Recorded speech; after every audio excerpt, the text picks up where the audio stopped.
Halo Mbak Dewi. Kak. Konnichiwa. Konnichiwa. Iya. Lihat Mbak Dewi itu rasa apa bawaannya pengen ngomong bahasa Jepang gitu. Iya. Padahal nggak bisa. Oke, Mbak Dewi, apa kabarnya nih Mbak Dewi? Baik, Mbak. Mbak Baik juga. ya. Baik, alhamdulillah Mbak Dewi. Kok agak susah ini Mbak ya? Jaringannya atau gimana nih Mbak? Enggak, tadi saya cobain pakai headset, ternyata nggak bisa. Jadi kayak jaringannya Oh, langsung mati otomatis. Tadi pas yang Mbaknya invite, jadi heeh. langsung mati gitu loh, Mbak. Makanya Oh tadi ya. bingung. Jadi nggak usah pakai headset lah ya, Mbak ya. Suaranya Oke. gimana? Nggak apa-apa. Gimana nih? Gimana kok nanti misalnya teman-teman ada gangguan untuk mendengar suara, coba di komen ya. Kalau Oke. di saya sih jelas-jelas aja bisa dengar suara Mbak Dewi gitu. Oh Ya. iya. Oke, Mbak Dewi. Ah, ini kita coba ngobrol-ngobrol dulu Mbak ya. Nah, Mbak Dewi, oh ini lagi libur atau gimana nih Mbak? Hari ini libur. Ah, libur ya. Makasih Mbak Dewi ya sudah meluangkan waktu untuk ngobrol-ngobrol sama kita ya. Nah, oke, Mbak Dewi, saya lihat di sini nih, Mbak Dewi kan sudah bekerja sebagai care worker di Jepang sejak tahun 2017, Mbak ya. Ya, betul ya. Nah, Mbak Dewi bisa diceritakan sendiri, Mbak, bagaimana CV-nya, Mbak? Singkat aja, enggak apa-apa.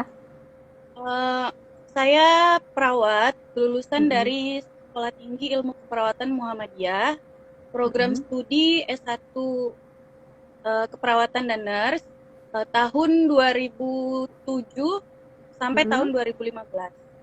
Dan 2000 saya sampai juga 2000. pernah bekerja di, sebagai perawat pelaksana, perawat VIP di Rumah Sakit Anton Sujarwo atau yang biasa kita sebut Rumah Sakit Bayangkara di Jalan Oh KS 7. ya. Iya, Oke, Mbak. di sana saya kerja 3 tahunan. 3 tahun ya bekerja di Bayangkara ya? Eee, Iya. Oh, terus setelah itu gimana nih Mbak Dewi kok bisa kepikiran untuk ikut program G2G ini? Sebenarnya sih saya tuh, Mbak, jujur aja saya sama sekali nggak tahu ada informasi tentang, program G2G ini. Oh Jadi awalnya iya. itu Heeh. ya ada teman saya yang posting kayak berkas-berkas gitu di Mm-mm. Facebook. Jadi Mm-mm. waktu itu saya tanyain sama dia kan, kok ada yang ijazah kok ditranslate ke bahasa Inggris dan lain sebagainya gitu Oh. loh Mbak. Kayaknya kok ribet banget gitu kan. Jadi saya nanyain Heeh. sama dia, mau kuliah di Heeh. luar negeri ya? Saya bilang kayak gitu kan. Oh Terus iya. dia bilang Heeh. enggak, katanya mau kerja kata dia. Nah, mulai dari situlah Mbak saya tanya-tanya. Ternyata program Hmm. gitu itu pada saat saya mau mendaftarkan udah jalan di tahun ke-10 ya Mbak ya. Oh Saya ya. kan angkatan Heeh. ke-10. Nah, jadi Oh ya, batch dari 10 situlah ya. saya mulai jadi dari situ dia ngajakin kan Mbak kan. Terus saya Mm-mm. pikir ah, udahlah nggak usah lah gitu kan karena waktu itu ceritanya tuh udah mepet dan saya pun Oh. dinas kan full. Jadi Mm-mm. apa ya udahlah nggak usah lah gitu kan karena kan berkas-berkas saya semuanya belum gitu kan.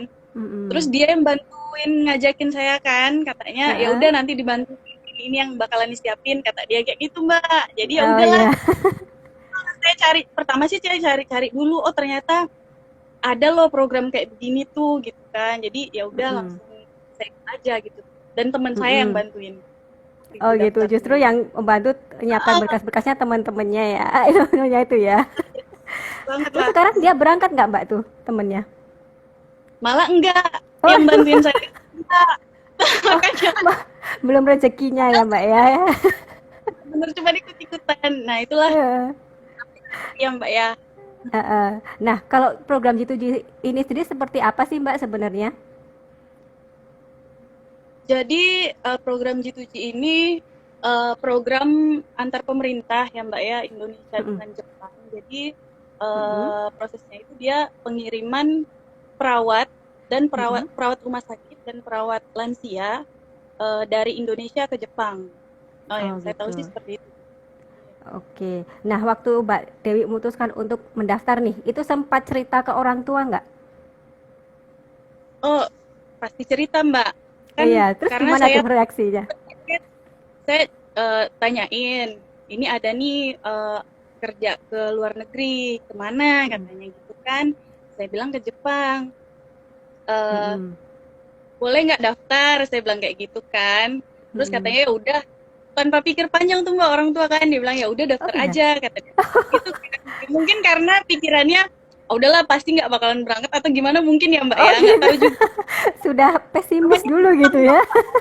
jauh banget soalnya kan Mbak kan. Jadi Oh iya, mungkin pikirnya heeh. daftar aja dulu gitu katanya kan. Ya udah saya coba Mm-mm. daftar, siapin Mm-mm. berkasnya dan banyak banget sebenarnya Ya yang harus betul. disiapin. Hmm. Hmm, iya tapi saya salut nih ya sama orang tuanya Mbak Dewi yang langsung ngasih izin gitu untuk mendaftar. Karena salah satu tantangan terbesar kita di sini nih, kenapa lulusan keperawatan jarang sekali ada yang mau bekerja ke luar negeri. Itu salah satunya terhambat restu orang tua nih Mbak Dewi. Soalnya mungkin image PMI di kalangan para orang tua itu adalah profesi yang low skill, high risk gitu ya, yang apalagi ditambah bumbu-bumbu berita dari media massa gitu yang kayaknya kok selalu negatif soal PMI gitu. Padahal Mm-mm. PMI itu nggak melulu soal itu gitu, nggak seperti itu. Kita bahkan sekarang sedang mendorong penempatan PMI yang high skill low risk, termasuk dalamnya adalah G2G Jepang ini gitu. Nah, kalau Mbak Dewi sendiri nih setelah Mbak Dewi daftar, tahapan apa Mbak yang dilalui? Pertama kan saya daftar itu yang udah dari berkas-berkas yang udah saya siapin, Mm-mm. lalu saya lulus seleksi eh, berkasnya. Setelah lulus di situ nanti bakalan dapet email kalau bakalan ada tes, waktu itu tes keperawatan dan tes psikotes kalau nggak salah Mbak yang pertama itu. Oke, Nah itu berarti setelah daftar ada tes kemampuan keperawatan dan psikotes ya. ya Heeh. itu di Jakarta. Oh di Jakarta. Iya di Mbak Dewi Jakarta. berangkat Jadi, sendiri kah atau sama temannya? nah kebetulan kemarin itu saya beruntungnya dari Pontianak itu yang berangkat ada 5 orang. Oh ya, bareng-bareng lah Eh, ya berangkat ke sana. jadi bareng berangkatnya waktu itu. Jadi Heeh. ada 5 gitu Mbak. Mm-mm. Eh, Terus gimana Mbak? Susah nggak sih Mbak tes kemampuan keperawatannya tuh? Beda nggak sama tes-tes yang di perguruan tinggi gitu? saya sih tesnya agak lupa sih Mbak sebenarnya apa isinya ya, tapi nggak Oh, susah sih Mbak. Pasti bisa oh lah iya gitu ya. ibaratnya. Jadi kayak Hmm, ya udah ikut aja gitu nanti iya. pasti bisa kok jawabnya kalau Oh, kita kayak pengetahuan dasar untuk keperawatan aja kayaknya ya. terus kayak gitu dia. Kalau psikotes kan ya biasa lah gitu kan Mbak. Pokoknya jawab Mm-mm. aja apa yang menurut kita Iya, benar sesuai kayak diri gitu. kita sendiri. Nah, itu kan sesuai Iya, diri kita ya kan. betul banget Mbak. Soalnya untuk tes kemampuan keperawatan ini sebenarnya nggak susah kok. Kebanyakan peserta dari Kalimantan Barat ini lulus-lulus aja kalau untuk tes kemampuan keperawatan gitu ya. Nah, kalau setelah itu Mbak, setelah dinyatakan lulus tes kemampuan keperawatan dan psikotes, lalu tahapan selanjutnya apa Mbak? Jadi waktu itu setelah tes pulang dulu Hmm? ke Pontianak Mbak. Oh Pulang dulu ke ya. Pontianak. Setelah itu Mm-mm. menunggu pengumuman kalau misalnya kita dinyatakan lolos gitu kan.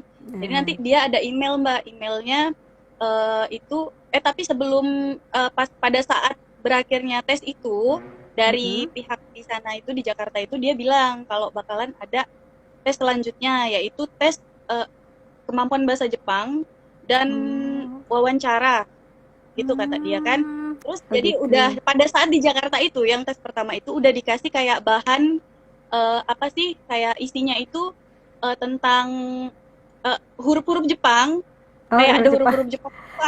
Jadi Hiragana, katakana gitulah ya. iya, nah katakanlah iya benar-benar Mbak yang tahu Mm-mm. nih. Terus uh, terus katanya disuruh pelajari kayak gitu kan. Heeh. Ya udah, terus Oh. pulang ke Pontianak lagi Mbak. Terus nungguin Mm-mm. sambil nungguin pengumuman sekalian belajar. Jadi di situ saya benar-benar cuman belajar huruf-hurufnya doang, sama Oh sekali nggak gitu. tahu yang lain. Oh, oh. Beneran. Padahal sama Jadi sekali ya nggak ada dasar bahasa Jepang ya. sama sekali nggak ada nol, bener-bener nol. Kalau saya Oh ya, ya. Heeh. jadi waktu itu teman saya ngajakin itu dia udah banyak tahu Mbak bahasa Jepang, Hmm. Ya udah sudah banyak tahu persiapan. kalau saya. Heeh. Heeh. Jadi ya udah kan, terus Heeh. pengumuman katanya lolos, kan? Jadi kami Heeh. semua tuh yang lolos Mbak lima-limanya kan. Oh Terus ya. Heeh. nah yang keluar tuh Mbak yang bener-bener yang dikasih di bahannya itu Oh eh, ya. keluar. Oh itu kayak bocoran lah ya sebenarnya ya. Terus juga Mbak ada yang nggak ada di bahannya itu. Jadi Hmm. saya kan karena saya memang nggak tahu bahasa Jepang, jadi Mm-mm. yang nggak ada di pohon itu saya nggak bisa jawab. Banyak banget pokoknya nggak bisa jawab. Jadi saya pikir, ah udahlah kayaknya nggak lolos gitu Mbak. Jadi waktu itu Hmm. karena lebih dari separuh lah saya nggak jawab Mbak. Oh gitu ya. Dan nggak bisa Udah optimis tidak diterima gitu ya. Optimisnya nggak pokoknya diterima gitu. soalnya saya nol banget kan Mbak waktu Oh. itu. Jadi pikirannya udahlah nggak bakal lolos nih kayaknya gitu. Ya udah, Hmm. tapi ya udah lanjut aja Iya. lah gitu.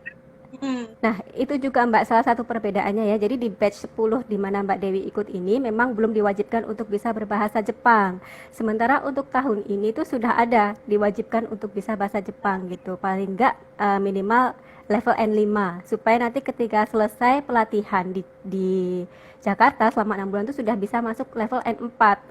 Oleh karena itu, kalau teman-teman nih memang berniat untuk mendaftar program G2J Jepang ini mungkin bisa dipersiapkan dari sekarang ya untuk belajar bahasa Jepangnya gitu. Nah, oke, kita lanjut lagi Mbak ya. Nah, untuk itu Mbak setelah selesai nih tes kemampuan bahasa Jepang ya, terus ada wawancara juga ya kayaknya ya.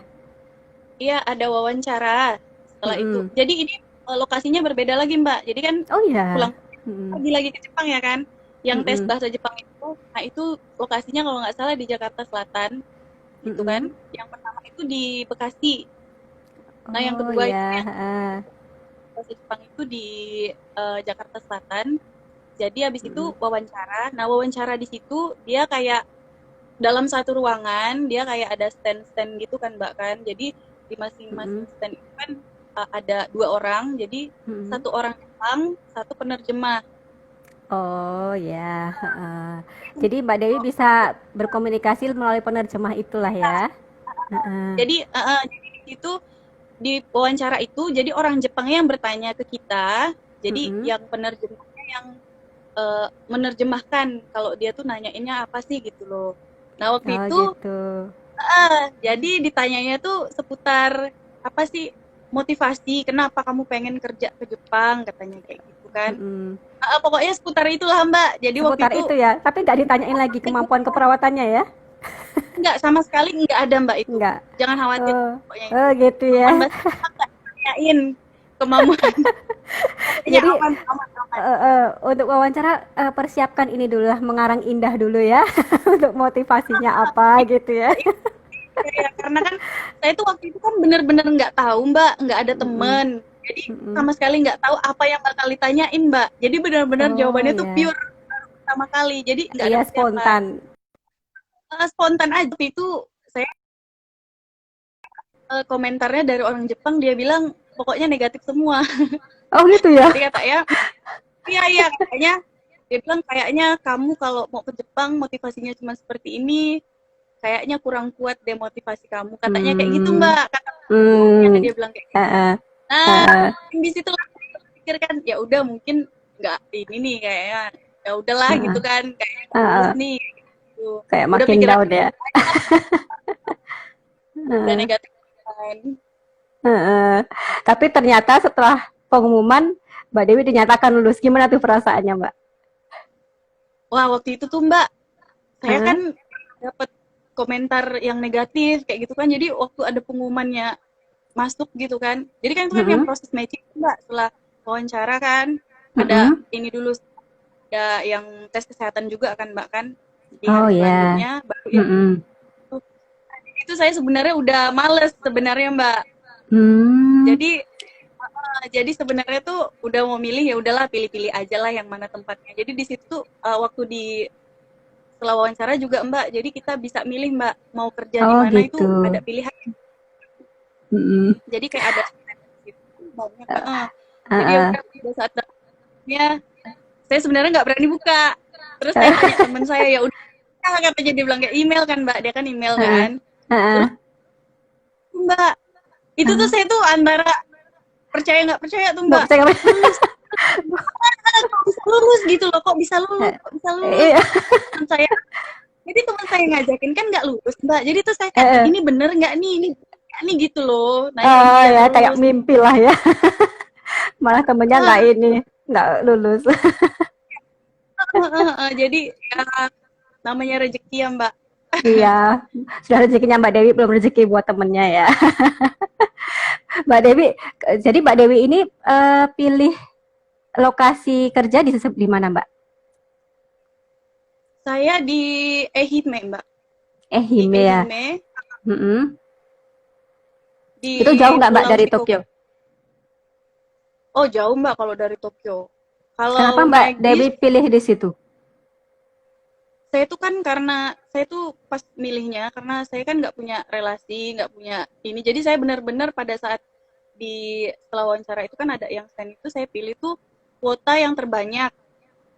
Terus saya Oke. nggak yang di kota, Mbak. Oh ya. Saya kan ini bukan daerah kota. Jadi Mm-mm. saya pikir kalau daerah agak desa mungkin bisa lah gitu loh. Saya mikirnya Mm-mm. kemarin. Jadi saya pilih tempat yang kuotanya terbanyak. Waktu itu di tempat saya ini yang diterima itu 15 orang. Oke. Jadi itu di Mm-mm. panti lansia gitu Mbak ya. Boleh tahu Mbak nama institusinya di situ? Kalau fasilitasnya itu namanya, kok di tempat saya itu namanya Ya. Rojing Hokeng Shisetsu Happiness Care Center. Aduh, panjang sekali ya. Nah, Oke, nah, itu ya itu tadi. Mm-mm. saya Eh, kira, itu memang pilih sendiri atau Mbak Dewi cuma pilih prefekturnya terus ditempatkan dari situ atau gimana? enggak, Mbak, dia udah spesifik Gitu. pilihnya. Jadi sudah langsung pilih lembaganya itu ya, fasilitasnya itu ya. Kita pilihnya udah tempatnya gitu loh, Mbak. Bukan yang misalnya Oh, kita mau ke Osaka, terus nanti di Osaka di Manyang aja itu enggak kayak gitu, Mbak. oh, Jadi dia oke. udah di situ deh gitu Mm-mm, pilihannya mm-mm, gitu loh. mm-mm. Heeh. Nah, untuk proses matchingnya sendiri itu berarti setelah ini Mbak ya, setelah wawancara tadi ya. Mm-mm. Nah, itu Enggak, jadi abis itu ada medical check up. Nah, baru itu mm-mm, matchingnya itu di rumah setelah di rumahnya kita setelah pilih pulang sendiri gitu ya. sendiri. Nah itu deh teman-teman bisa juga untuk sebagai bahan pertimbangan ya nanti kalau misalnya sudah mengikuti proses ini sudah sampai ke tahap matching mungkin bisa dipertimbangkan lokasi mana yang ingin dipilih dicari-cari dulu ya dipelajari dulu gitu kayak misalnya pengen kerja di Tokyo tapi perlu dipertimbangkan juga biaya hidupnya di Tokyo mungkin lebih mahal daripada di desa-desa seperti itu Mbak ya. Nah, setelah itu Mbak, setelah sudah menerima pengumuman yang mengejutkan ini, gimana Ya. reaksi orang tua Mbak? Nah, waktu itu kan saya bilang sama orang Heeh, tua, ini loh, dia bilang kayak gitu kan. Pertamanya heeh, seneng nih, seneng kan, heeh, semuanya seneng kan, orang tua saya kan, dua-duanya kan. Langsung mhm. dia bilang, oh, ya jadi gimana nih katanya. Jadi pergi, jadi ke Jepang nih katanya kayak gitu. Jadi ke Jepang nih gitu, langsung pikirannya udah kayak gitu. Pertamanya seneng gitu kan, ih hebat katanya dia bilang gitu. Kok bisa lulus sih? Apa gimana katanya dia bilang gitu. Wah berarti Heeh. kemarin yang gak pede itu inilah nggak bener katanya dia bilang kayak Oh gitu. iya, langsung bangga ya orang tua ya. Itu jangan-jangan udah kesebar kecamatan tuh Mbak. Mbak Dewi Ah, berangkat ke Jepang. kayaknya Mbak. Iya. Heeh. Nah, terus Mbak kalau apa setelah dinyatakan lulus seperti itu, terus Mbak Dewi kan setelah dinyatakan lulus harus mengikuti pelatihan ya kalau nggak salah ya. Iya iya pelatihan Mbak. Mm-mm. Kok Mbak Dewi kan ini waktu itu pilihnya nurse atau care worker Mbak? Saya waktu itu pilihnya care worker. Care worker ya. Kenapa Mbak Dewi pilih care worker bukan nurse? Waktu itu sih ditawarin Mm-mm. kenapa Mbak nggak yang ke nurse aja katanya kan ada Mm-mm. pengalaman katanya kan udah 3 tahun kerja tapi saya Mm-mm. pikir kemarin tuh yang nurse itu sedikit kuotanya Mbak cuman 30-an sedangkan Oh gitu. worker ini 300-an Mbak Oh iya, kuotanya. melihat dari peluangnya lebih besar di care workernya ya. Jadi saya mungkin ya udahlah daripada nanti 2-3 kali ngikut gitu kan capek loh Mbak Mm-mm. beneran Oh, nyiapin berkas ya beneran capek ya gitu betul. loh. Iya. Jadi kalau mau ikut jitu-jitu emang harus persiapan itu ya, tenaga juga dan ini Iya iya bolak-balik soalnya ya ke Jakarta iya ya. iya benar-benar iya Heeh. Itu. Walaupun biaya penempatannya murah tuh mungkin teman-teman bisa persiapkan juga nanti untuk itu ya transportasi ke sananya juga akomodasinya selama mengikuti proses seleksinya gitu. gitu ya. Jadi kalau setelah itu ikut pelatihan bahasa Jepang di Indonesia dulu Mbak ya. Iya, iya di Indonesia, di Indonesia. Jakarta waktu itu. Di Nah, dapat apa aja Mbak di situ Mbak? Nah, di situ ya dapat banyak banget lah, Mbak. Jadi kan Heeh, saya kan beneran dari nol. heeh, Jadi jadi datang ke sana semua orang itu yang 300 plus yang nurse juga semuanya. Jadi dites heeh, dulu, Mbak. Di awal itu ada tes heeh, kemampuan bahasa Jepang. Jadi nanti heeh. itu berdasarkan dari tes itu dimasukinlah ke kelas-kelas sesuai dengan level bahasa Jepangnya gitu loh, Mbak. Oh iya, jadi asesmen dulu di Nah, awal gitu ya, seberapa iya benar. kemampuannya. Heeh.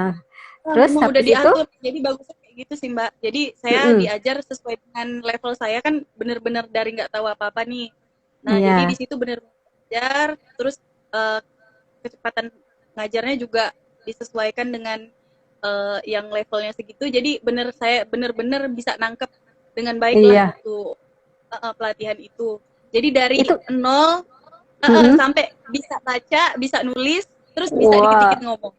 oh Gitu ya, Mbak. oh gitu. Itu instrukturnya dari Indonesia apa dari Jepang tuh Mbak? Campur Mbak, kalau yang di Jakarta itu ada yang Indonesia, ada yang Jepang. Gitu. Orang ya beneran orang Jepang dari Jepangnya gitu loh. Oh iya, saya jadi penasaran nih kan Mbak Dewi kan sudah kerja 3 tahun, terus kan berarti harus resign ya untuk ikut program G2G ini. Nah gimana Mbak Iya. tuh eh, waktu selama pelatihan biaya hidupnya gimana Mbak? Jadi waktu pelatihan itu kita digaji Mbak. Oh iya digaji ya, pelatihan aja Ya, digaji loh ya. malah, malah gajinya lebih besar daripada pekerjaan saya di Pontianak. Wih, emang luar Jadi biasa jangan ya program khawatir. gitu. Jadi teman-teman yang mau ikut jangan khawatir kantongnya nggak ada isinya. Jadi ada kok gitu loh. Ya Oh Mbak. iya, iya saya bocorin aja ya Mbak ya. Jadi kalau nanti sudah bisa ikut pelatihan ini nanti dapat uang saku $10 per hari Mbak ya. Iya betul nggak segitu Mbak? Iya, kayaknya saya hitungnya sih per bulannya kalau nggak salah 5 jutaan gitu, Mbak. 5 juta ya, wah luar biasa tuh ya. Mungkin kalau kerja di sini nggak sampai segitu mungkin Mbak ya, karena UMR-nya kan nggak sampai segitu Iya. ya. Nah, bolehlah dicoba ya kok teman-teman. Nah ini ada yang bertanya juga nih, pelatihan bahasa Jepang di Jakarta berapa lama Mbak? Jadi pelatihan di Jakarta itu 6 bulan, sama Hmm, 6 bulan. Itu 6 full bulan. pelatihan bahasa aja, Mm-mm. belum ke Oke, pekerjaan. belum pekerjaannya, cuma bahasa full. Ada budaya-budaya gitu mungkin kali Mbak ya. Iya, ada diajarin budaya Jepang. Kalau di Jepang nih seperti ini loh, gitu. Bedanya sama di Hmm. Indonesia seperti ini. Jadi ini hal yang nggak boleh kamu omongin, ini hal yang boleh kamu tanyain, kayak gitu-gitu, Mbak. Jadi diajarin sama Oke. dosen. Nah, setelah selesai pelatihan di Indonesia ini ada tes lagi kah Mbak?